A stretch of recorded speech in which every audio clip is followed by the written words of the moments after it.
Hello everyone! For today's video ay short unboxing muna tayo dito sa tatlong pirasong Huawei MatePad. So, bali si ate po yung mag-open sa mga package and then ako naman yung mag-video. So, dapat ako sana kaso tinamad kasi ako. Kaya ayan siya na and then ako nang kukuha ng video. So, bawat Huawei MatePad ay may sling bag siya. Tapos may earphone, charger, at saka yung pen. So, tatlong piraso. Bali, dalawang kulay ng itim at saka isang purple. So, maganda yung color ng purple kasi hindi siya yung common na color na purple. So, medyo kakaiba yung kanyang purple na kulay. Ganon.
So, ito na yung una namin na-open. So, itong Huawei MatePad na kulay itim. And then, yung kanyang OS ay Harmony OS. So, need talaga siya i-set up bawat isa.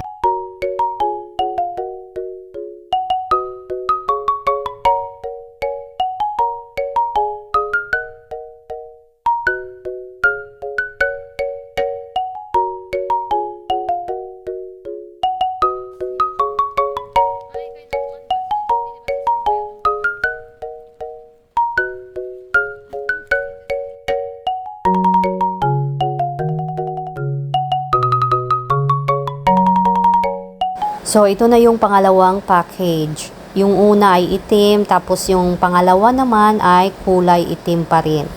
So, ayan. Same brand lang din sila.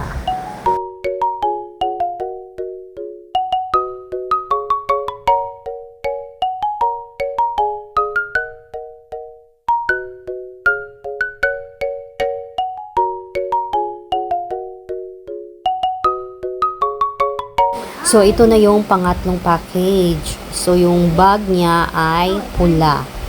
Tapos, since may dalawang itim at isang kulay na purple. So, bawat isa dito ay may pangalan na talaga. Kaso, yung isa, itim sana sa kanya. Kaso, ayaw niya sa itim. So, ayun, ginusto niya yung purple. Purple talaga. Purple yung ginusto niya. Kaya, ayun, nakuha niya yung kulay na purple. Ayan. Thank you for watching, guys. Bye-bye.